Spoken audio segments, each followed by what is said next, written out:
kind of realized that I'm a very easy person to hate. um, and partly that is my fault. I kind of set it up, to be hated, because that's kind of what I'm used to. But and somehow I think that motivates me when people hate me. But uh, I don't know. I am trying for real to love myself for real. For the first time in my life, I'm trying to actually love myself and not hate myself. Like everybody growing up didn't like, they didn't like me either. The family didn't like me. People made fun of me at school and stuff. Growing up, there's all that. That goes with it. Um, there's a lot that goes with people not liking me, and it's partly my fault.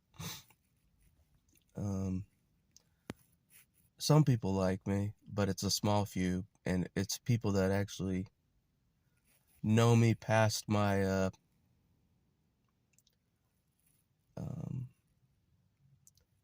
my protective front.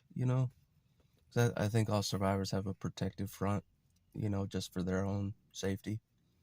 Um, like if a predator or a psychopath approaches them in public, they know how to like not show anything on their face as far as emotion goes. Um, that kind of thing. But and I'm kind of like that in public too. I don't show much emotion because that's what they want. They want you to react and stuff. So you gotta be Joe Cool in public, and you know do the gray rock method all the time if you get approached. Basically, but I don't know. I just realized that a lot of people don't like me, and it's partly my fault because it's what I'm used to, and so I kind of make people not like me. I know how to do that. I know how to make people not like me. Um, I know how to get people to attack me, for example, because I got attacked in my youth growing up. I was just like, this is all I'm good for, is to be attacked, and so I knew how to get people to attack me after a certain amount of times getting attacked. I'm like, I just kind of set it up, whether it's attacking me verbally, cutting me down, whether it's attacking me physically, um, you name it. I know how to get these types of people to attack. It's not hard. They're always out. They're always angry already as it is, as you guys know. They're angry almost 24/7. So to get them to be furious is not very hard. As you guys know. It doesn't take much for them to unleash fury and rage on you. So, anyways, but I don't know.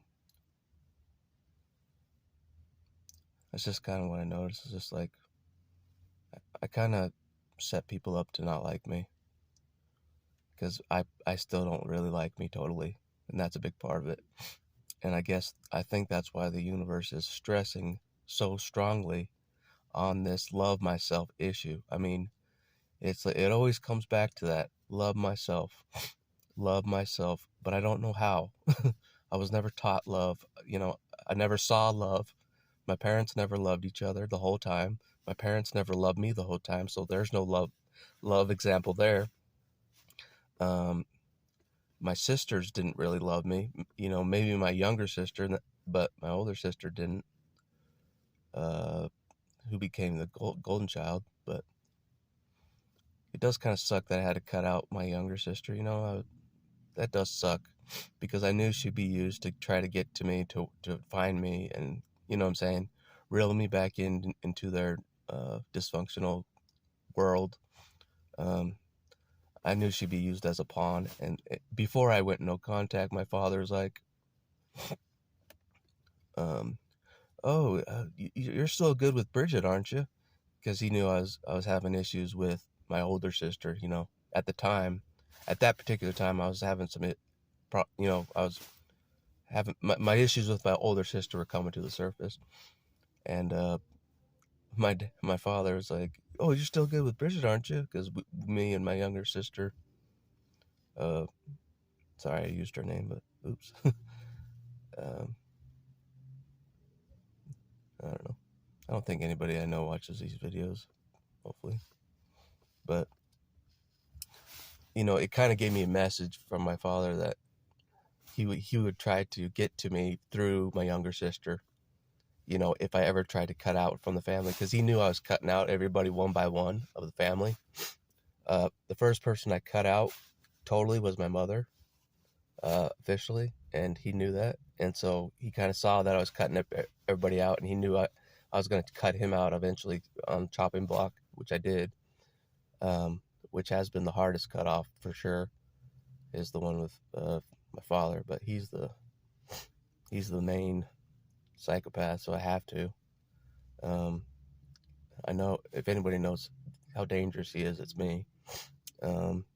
Having been selected by him to be the scapegoat for him for most of my life, taking the fall, taking the blame, taking his anger for most of my life, basically. But it is kind of weird to be at a distance now and not be that whipping post anymore. It is kind of weird. It's weird. You're not used to it, and you don't know how to live in the real world and not be a whipping post. You're kind of still that, mentally, you're kind of that whipping post walking around. And if you find someone that is like them, that's like your family of origin, if you find another one that's like them, they'll use you as a whipping post. And I learned that very well. Because the entities, as you know, these entities are outside the family unit of origin. So if you have that mentality of being a scapegoat after you leave, you'll still be scapegoated by someone else of the same entity description as your original family members. Which means you really have to step up your awareness. You really have to step up and try, because they're all around you. Every day they're all around you, and some of them are still like trying to find you and press you and hoover you back. You know what I mean? Constantly, just constant. It's tiring. It's very exhausting, and it's like, man, I need to get to a point where I'm not bugged by these individuals anymore. But maybe that's not possible because they're always going to exist. But anyways, I don't know. I don't know why I'm here. I really don't. Um, that's another thing I was thinking of today. I'm like, why am I here? Why the hell was I born? You know, it, I didn't amount to much. I played. I just kind of played this role for the family of origin. As the kind of the fall guy, and just kind of erased myself and kind of just saw me as a nothing. I didn't really see myself having a future of any kind. Ever. Me having a real life happening was never seen as a reality. It was just so far away. It was just so far away from me having a real life, and separation from all that I once knew, all the toxicity, and starting over. That was so far off the plate, of reality.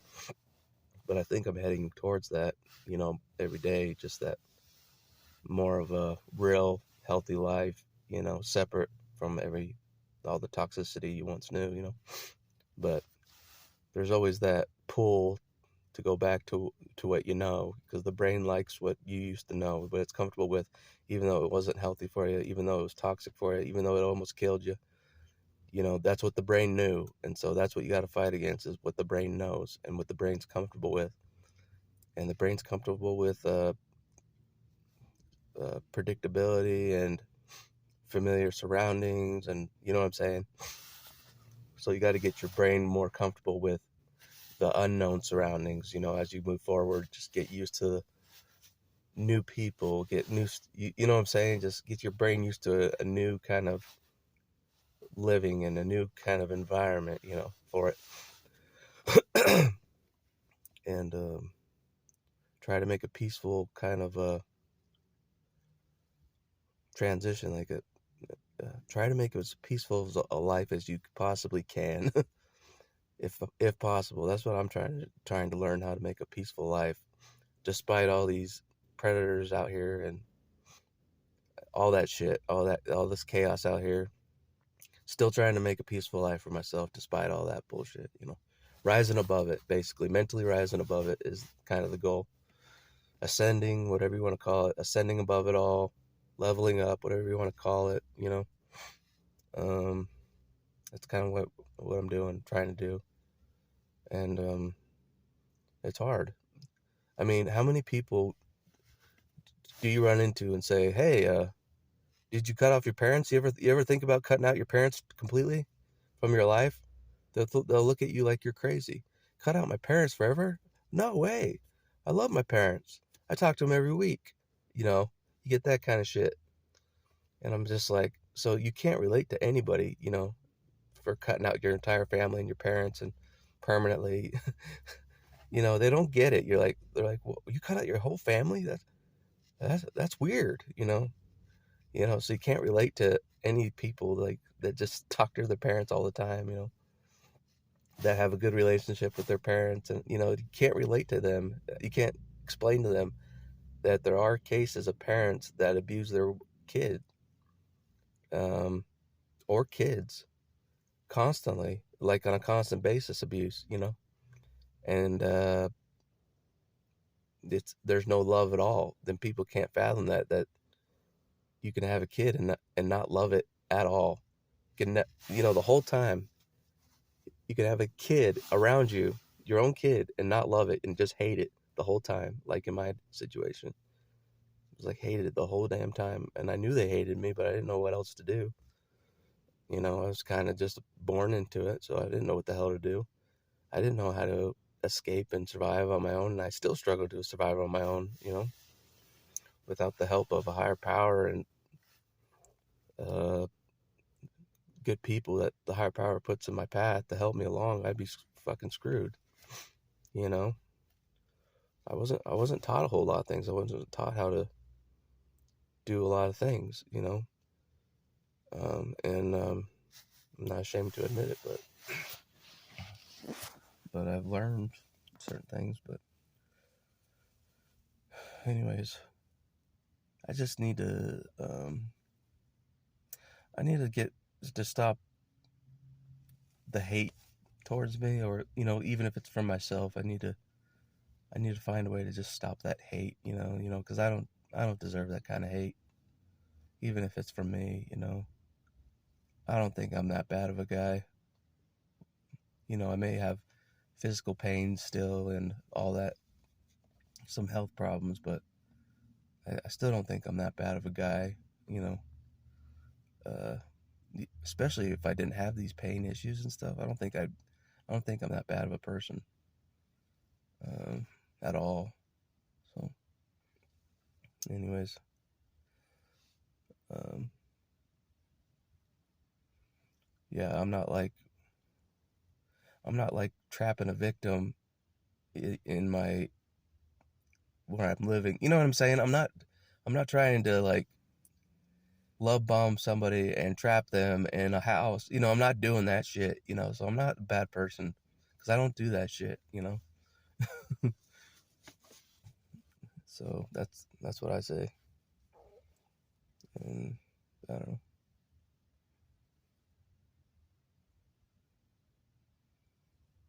Sometimes I wish I could find a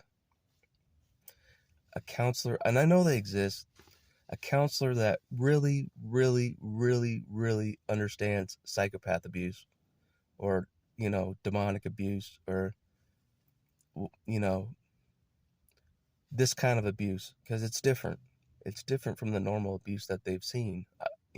Well, that they know about. Like, they don't know what it all entails. They don't know about the trauma bond.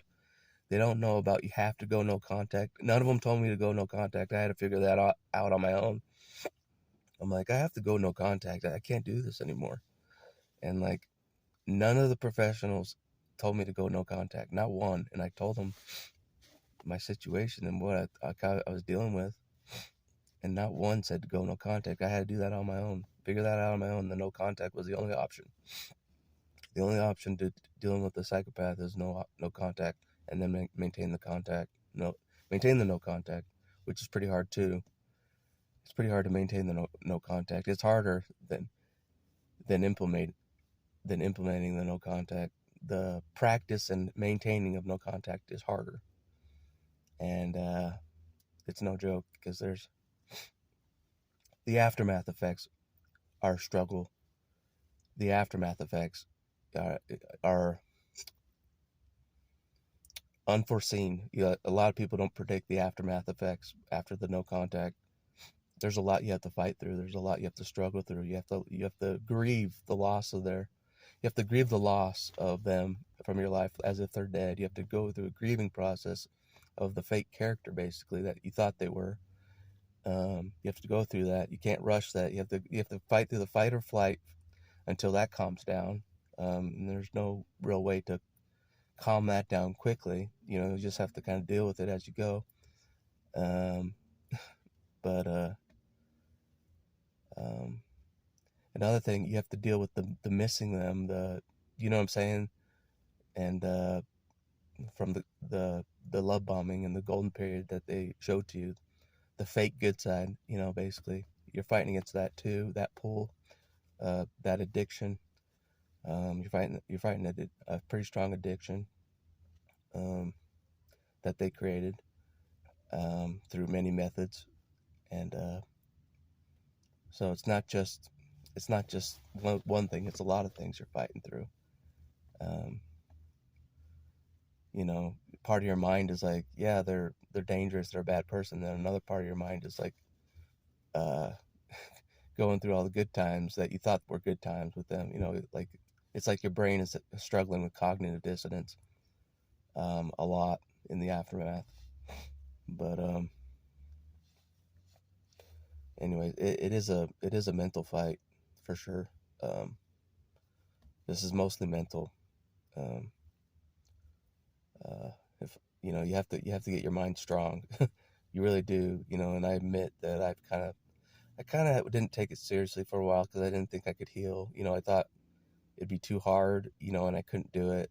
But lately, I'm like, man, I gotta really step it up and take it more serious, and get to a stronger place mentally, and so I don't ever look back, but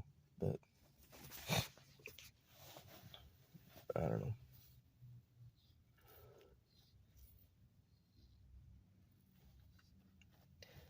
And I think the higher power knows that there's no magic pill to heal from what you went through. There's no counselor that is good enough to know enough to guide you through all the aftermath effects. It's just,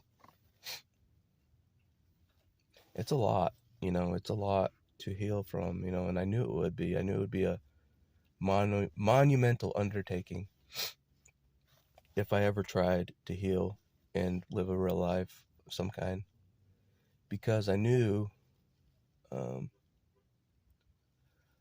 took a lot of damage, and there was no escape plan as far as me, like, physically escaping from the family of origin permanently to a new location, starting over. I didn't have that plan. I didn't have an escape plan ever. It kind of just came out of necessity of like, holy damn, I gotta just fade away and just do it, or I'm not gonna make it. They're gonna push me over the edge again, like they always do. They'll push you over the edge when you're at your worst, which is what happened to me. And I could see that they didn't care at all. They didn't care at all of what they were doing to me. They didn't care at all. They put on a fake front in front of other people, strangers, like they care about you. And that's the mind fuck. It's like they act like they care about you, and that you're the only one with the problems, but you know that they have issues as well, but they're just not showing it to other people. They got major issues because you've seen it.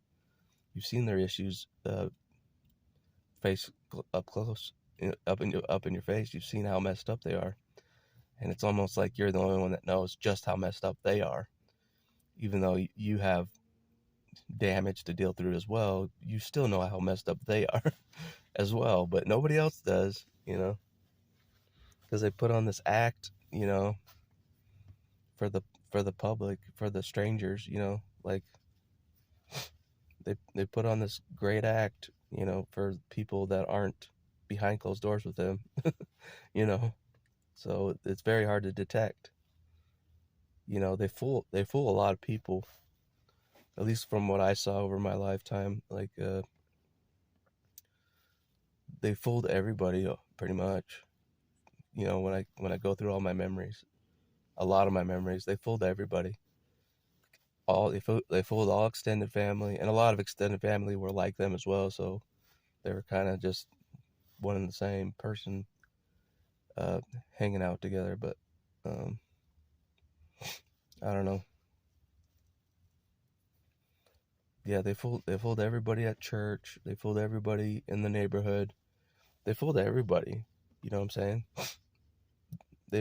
If they're that good to fool everybody for decades, that's pretty impressive to fool everybody, and nobody suspected them as a predator or a psychopath or whatever you want to call them. No one suspected that except the scapegoat child knows what they are. It's like the scapegoat child is like, isn't anybody else seeing this? Isn't anybody else seeing this for what it really is? They're just acting. They're trying to put on an act. They're putting a false character for you. They're just fooling you. Does not anybody see this right now? That's not who they really are. Am I the only one that's seeing who they really are? What the hell's going on here?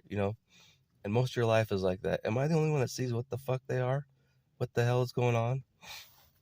I guess so. And it seems like the scapegoat child is the only one that sees it or wants to see it, or, you know what I'm saying? That's not in denial about it. They see the truth of it. They've experienced the abuse of it. They know what it is, because they've experienced it. They've seen the fake character. They've seen the real character. They've seen the bad side of them. They've seen the fake character, both. So I don't know. I think the scapegoat child sees the most out of them as far as what they've seen, from them. Did my older sister ever see their mask come off? I don't know. I don't know if they take the mask off for the golden child. I don't know. So, but she didn't seem as traumatized as me. That's for damn sure. She was able to live more of a life than I ever did. So apparently it didn't affect her. Whatever, they weren't affected. The golden child was treated totally different than me. And that is completely true. They treat one child totally different than the other child, and like two opposites, like two complete opposites. They treat the golden child and the scapegoat the totally opposite way. One child gets all the praise, gets all the support, and then one child gets demeaned and talked shit about, called crazy, gets all that shit coming at him. So it's hard to deal with that kind of shit most of your life. So anyways, I think that's good enough for this video. I will talk to you later.